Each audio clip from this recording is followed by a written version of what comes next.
Assalamu alaikum everyone. I hope you all guys are well. I welcome once again to your own YouTube channel JK Students. So guys, यहाँ पे admission notes यहाँ पे for undergraduate degree programs under NRI sponsored category only. यहाँ पे जो भी students यहाँ पे जम्मू एंड कश्मीर और यूटी ऑफ लद्दाख से बिलोंग करते हैं और वो category of NRI sponsored category से यहाँ पे बिलोंग करते हैं, उनके लिए यहाँ पे नोटिफिकेशन आ चुकी है for undergraduate degree programs like horticulture, agriculture and BVSC और बाकी जितने भी कोर्सेज कराते हैं undergraduate degree programs Kashmir. इसके रिलेटेड हम यहाँ पे इंपॉर्टेंट डेट्स और इम्पॉर्टेंट अनाउंसमेंट्स यहाँ पे देखेंगे। यहाँ पे एलिजिबिलिटी रिक्वायरमेंट्स और सारा कुछ यहाँ पे हम डिस्कस एक एक करके देखेंगे। Fees structure, number of seats पर कोर्स, वो सारा कुछ हम डिस्कस करेंगे। Online applications through University official website sukashkashmir.ac.in are invited for domicile of UT of J&K students and UT of Ladakh for provisional admission to undergraduate degree programs under NRI sponsored category only for the academic session 2023 and 24।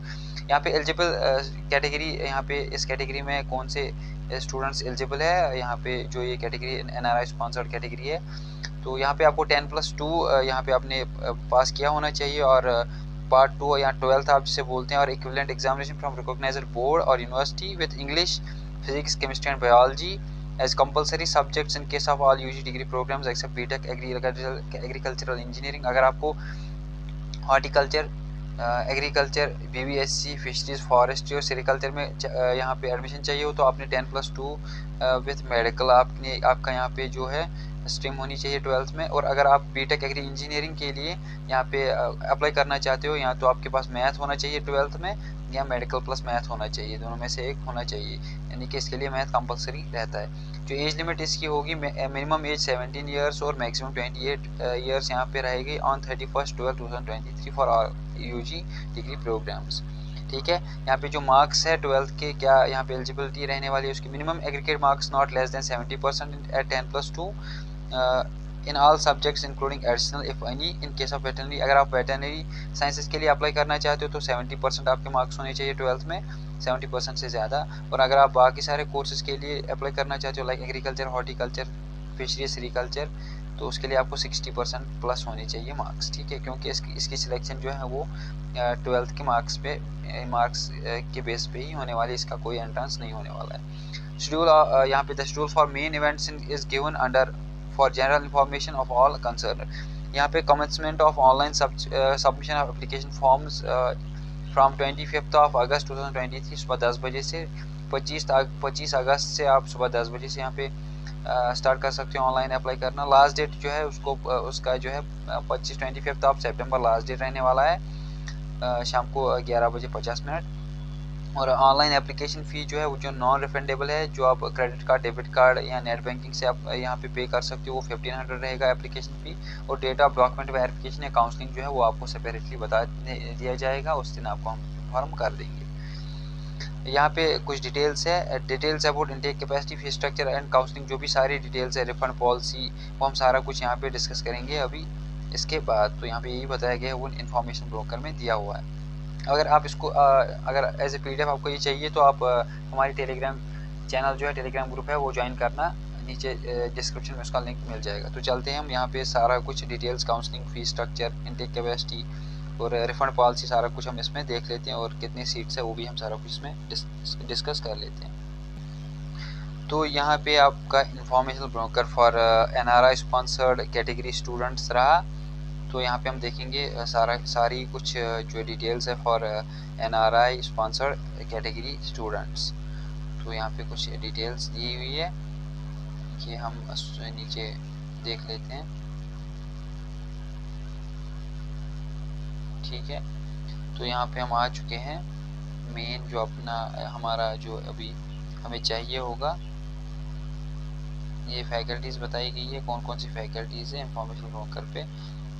तो यहाँ पे programs and eligibility requirements for NRI sponsor मैंने आपको पहले ही बता दिया। अगर आप bachelor of veterinary sciences and animal husbandry यानी कि BVSC एंड AH के लिए अप्लाई करना चाहते हो उसके लिए आपको एलिजिबिलिटी मेडिकल 10+2 में आपका मेडिकल यहाँ पे सब्जेक्ट होना चाहिए with English, physics, chemistry and biology compulsory subjects रहेंगे। आपको 70% प्लस परसेंटेज होनी चाहिए 10+2 में। और अगर आप fisheries bachelors of fisheries science, agriculture, horticulture, forestry sericulture या फूड टेक्नोलॉजी में अप्लाई करना चाहते हो तो आपको 10+2 में मेडिकल ही होना चाहिए और 60% प्लस आपके मार्क्स होने चाहिए 10+2 में। उसके बाद अगर आपको bachelors in technology in agriculture engineering चाहिए हो तो आपको इसमें 12th में मैथ कंपलसरी सब्जेक्ट होना चाहिए विथ यहाँ पे 60% प्लस आपके मार्क्स होने चाहिए 12th में, तभी आप एलिजिबल हो। सिलेक्शन प्रोसीजर जो इसका रहेगा इंपॉर्टेंट बात है, the provisional selection shall be made on the basis of inter se merit at 10+2 higher secondary part 2 और इक्विवेलेंट एग्जामिनेशन। 10+2 के मार्क्स के बेस पे, मेरिट के बेस पे यहाँ पे सिलेक्शन होने वाली है आपकी, ठीक है। एग्जाम एंट्रेंस एग्जाम इसका नहीं होने वाला है। यहाँ पे दिया हुआ है कौन कौन सा कोर्स में आता है, कौन कौन से सब्जेक्ट्स इसमें आते हैं, वो आपके लिए अभी इम्पोर्टेंट नहीं रहेगा, ये आपको पता चल ही जाएगा। यहाँ पे इम्पोर्टेंट डेट्स बताए गए जो मैंने पहले ही बता दिया। 25 अगस्त से आप अप्लाई कर सकते हो, 25 सितंबर लास्ट डेट रहेगा और इसके 1500 एप्लीकेशन फी रहेगा और काउंसलिंग और यहाँ डॉक्यूमेंट वेरिफिकेशन के लिए अलग से बताया जाएगा, ठीक है। उसके बाद यहाँ पे इनटेक कैपेसिटी, ये भी बहुत इंपॉर्टेंट यहाँ पे आपके लिए है, कितनी सीट्स किस यहाँ पे कोर्स में यहाँ पे अवेलेबल है। यहाँ पे जो BVSC के लिए 13 सीट्स अवेलेबल है आपके लिए, BVSC एंड AH के लिए 13 सीट्स। उसके बाद यहाँ पे BSc ऑनर्स इन एग्रीकल्चर में 19 seats, BSc honours in horticulture में 20 seats, BSc honours in forestry में 20 सीट्स। उसके बाद यहाँ पे आप देख सकते हो यानी BSc ऑनर्स इन फॉरेस्ट्री में 20 सीट्स है, BSc ऑनर्स इन सेरिकल्चर में 20 सीट्स है, BFSC यानी कि बैचलर्स इन फिशरीज में 20 सीट्स है। उसके बाद बीटेक एग्री इंजीनियरिंग में 20 सीट्स है और बीटेक फूड टेक्नोलॉजी में 20 सीट्स अवेलेबल है। उसके बाद नेक्स्ट पॉइंट देख लेते हैं, मिनिमम रेजिडेंशियल रिक्वायरमेंट्स। देखिए जो है डिग्री कितने साल की रहने वाली है, तो यहाँ पे bachelors of veterinary sciences and animal husbandry BVSC and AH यहाँ पे 5.5 साल का रहने वाला है, ठीक है। 5.5 साल के लिए आपको ये डिग्री करनी होगी। उसके बाद बाकी सारी जो डिग्रीज प्रोग्राम्स है, UG डिग्री प्रोग्राम्स, वो 4 ईयर यानी कि 8 सेमेस्टर्स इसमें आते हैं। 4 ईयर के लिए आपको यहाँ पे कराया जाएगा, ठीक है। उसके बाद यहाँ पे कुछ और extra fee structure for NRI sponsored, या NRI स्पॉन्सर्ड के लिए जो मैं अभी बता रहा था, NRI स्पॉन्सर्ड जिसके रिलेटेड हम जिन स्टूडेंट्स के रिलेटेड हम बात कर रहे थे, उनके लिए फी स्ट्रक्चर क्या रहने वाला है BVSC के लिए और बाकी सारे डिग्रीज के लिए। यहाँ पे BVSC के लिए अलग फी रहेगा और बाकी सारे degree program like agriculture, horticulture, forestry, fisheries, agriculture engineering और फूड टेक्नोलॉजी के लिए सेम ही रहेगा, BVSC के लिए अलग रहेगा। BVSC के लिए यहाँ पे फर्स्ट ईयर का फ़ी जो है वो आपका 3,52,000 रहेगा, जो आपको फर्स्ट ईयर में पे करना होगा। उसके बाद सेकेंड ईयर में 2,87,100 आपका फ़ी रहेगा। थर्ड ईयर में आपको सेम ही रहेगा 2,86,100 और फोर्थ ईयर में भी 2,82,100 आपका फ़ी रहेगा। और यहाँ पे फिफ्थ ईयर में भी आपका 2,82,100 रहेगा। और जो total fee payable for the program है वो यहाँ पे 14,88,400 आपकी ये BVSC डिग्री हो जाएगी। उसके बाद जो अदर डिग्री प्रोग्राम्स है उनके लिए क्या फ़ी रहने वाली है, फर्स्ट ईयर के लिए आपको 2,20,000 आपका फ़ी रहने वाला है। सेकेंड ईयर के लिए 1,36,100 फ़ी रहने वाला है। उसके बाद यहाँ पे थर्ड ईयर के लिए भी 1,36,000 फ़ी रहने वाला है। और फोर्थ ईयर जो फाइनल ईयर रहता है इसमें भी 1,32,100 फ़ी रहने वाला है। जो टोटल में आपकी डिग्री होगी like agriculture, horticulture, forestry, fishery, sericulture, agriculture engineering and food technology, वो 6,06,300 में आपकी पूरी डिग्री हो जाएगी, ठीक है। उसके बाद नेक्स्ट हम देखेंगे यहाँ पे जो है हॉस्टल चार्जेस हम देखेंगे क्या रहने वाली है आपकी। हॉस्टल फ़ी जो है चार्जेस पर ईयर हम देखेंगे यहाँ पे सिंगल सीटर और डबल सीटर यहाँ पे देखेंगे, हालांकि मिलता तो डबल सीटर है, इसलिए हम डबल सीटर का ही यहाँ पे बताएंगे। यहाँ पे जो है डबल सीटर का जो फ़ी है 40 पर ईयर यहाँ पे रहने वाला है 41,200। और BVSC और AH 5 ईयर जो कोर्सेज है उसके लिए यहाँ पे जो टोटल फ़ी है आप यहाँ पे देख सकते हो, यहाँ पे आप चेक कर सकते हो इतना आपका अदर डिग्री प्रोग्राम्स के लिए और BVSC प्रोग्राम्स के लिए इतना फ़ी रहने वाला है। ये BVSC के लिए 5 ईयर्स के लिए और ये अदर डिग्री प्रोग्राम्स के लिए 4 ईयर्स के लिए, ठीक है। तो ये पूरे 4-5 साल का दिया है, ये 4 सालों का दिया है, ये पर ईयर दिया हुआ है, ठीक है। ऊपर वाला सिंगल सीटर के लिए और नीचे वाला डबल सीटर के लिए, मिलता तो डबल सीटर ही है। ठीक है। तो ये आपके क्रेडिट से किस सब्जेक्ट में कितने आते हैं इस ये आपको पता चल जाएगी वहाँ जाके फिर। तो यहाँ पे कौन से डॉक्यूमेंट्स यहाँ पे आपको चाहिए होंगे वो मैं आपको बता देता हूँ। The following documents are required to be submitted by the eligible candidate at the time of document verification। ये आप तैयार रखिएगा फॉर डॉक्यूमेंट वेरिफिकेशन। और आपको ये ऑनलाइन भी यहाँ पे एफिडेविट बना के ऑनलाइन भी अपलोड करना होगा, तभी आप एलिजिबल हो। Only those candidates shall be considered who will obtain affidavit of sponsorship। अगर आपके पास affidavit of NRI sponsorship है तो ही आप अप्लाई कर सकते हो between the date of notification and last date of submission। तो अगर आप 25 अगस्त से लेकर 25 सितंबर तक ये एफिडेविट बना के लाते हो तो आप एलिजिबल हो, ठीक है। And last date of submission तक, ठीक है।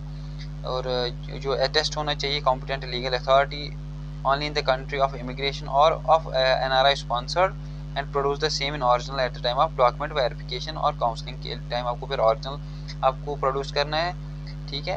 और उससे पहले आपको ऑनलाइन इसको अपलोड करना होगा। The affidavit of the sponsorship must be either ये इंग्लिश लैंग्वेज में होना चाहिए या translated in English in case of said affidavit recorded in language of country. अगर किसी और कंट्री की लैंग्वेज में इसको यहाँ पे रिकॉर्ड किया गया हो तो आपको इंग्लिश में इसको ट्रांसलेट करना है। डेट ऑफ बर्थ सर्टिफिकेट आपको चाहिए होगी, एक तो एफिडेविट चाहिए होगा एनआरआई स्पॉन्सर का, और उसके बाद डीओबी सर्टिफिकेट चाहिए होगी, उसके बाद मार्क्स कार्ड 10+2 का मार्क्स कार्ड आपको चाहिए होगा, और उसके बाद attested copies of resident card या green card employment card issued by the employ of the sponsor, ठीक है। आपको जो एम्प्लॉयर ऑफ द स्पॉन्सर है उसके द्वारा जो ग्रीन कार्ड और रेजिडेंट कार्ड और एम्प्लॉय कार्ड वो होना चाहिए, उसकी फोटो कापीज, और अटेस्टेड कॉपी ऑफ इमिग्रेशन और employment visa entry on the passport along with the passport of sponsorer. और उसके बाद आपको certificate of residence attested by the Indian embassy high commission of the country wire the sponsor is residing, वो चाहिए होगी। उसके बाद attested photocopy of the latest income tax assessment either in India और country of employment filled in the states of sponsorship non resident India, ये document चाहिए होंगे आपको, ठीक है। No under process certificate in respect of any document including affidavit of sponsorship shall be entered in respect of either। Under process कोई भी document नहीं चाहिए यहाँ पे, आपको यहाँ पे वैलिड होगा, आपको पूरा ही डॉक्यूमेंट लाना चाहिए कंप्लीट, जो आपका ये डॉक्यूमेंट होगा वो पूरा कंप्लीट होना चाहिए। तो यहाँ पे फॉर्मेट या specimen of affidavit of sponsorship in case of NRI sponsored candidates only, आपका जो है फॉर्मेट ऑफ एफिडेविट है, ऐसी आपको एफिडेविट बनाना है इस फॉर्मेट में। अगर आपको इसकी जो है पीडीएफ चाहिए होगी आप टेलीग्राम ग्रुप यहाँ पे ज्वाइन कीजिएगा, मैं वहाँ पे आपको अवेलेबल करा दूँगा इसका पीडीएफ, ठीक है। सो गाइज़ अगर इसके रिलेटेड और कोई डाउट रहा आपको तो आप कमेंट सेक्शन में ज़रूर बताइएगा, मैं रिप्लाई करने की कोशिश करूँगा। और टेलीग्राम ग्रुप भी यहाँ पे टेलीग्राम चैनल भी हमारी ज्वाइन कीजिएगा। Thank you for watching this video.